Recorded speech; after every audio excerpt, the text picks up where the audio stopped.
Pagmasdan po natin ang kapaligiran dito yan.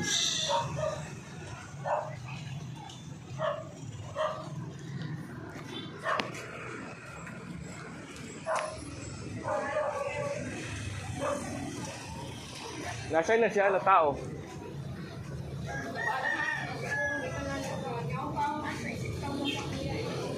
At saka na para sigurado. Kasi sinabi sa kuya pangaran, Mian daw eh. Mian, ngayon gulping pangaran. Pailing mo sa iya pangaran. Pinailing ko na.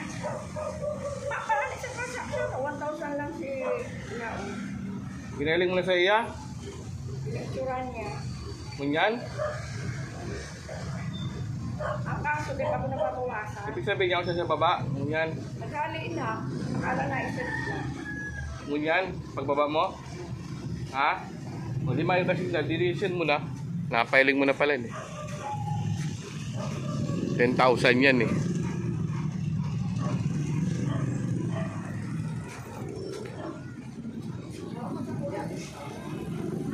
Kaya nga,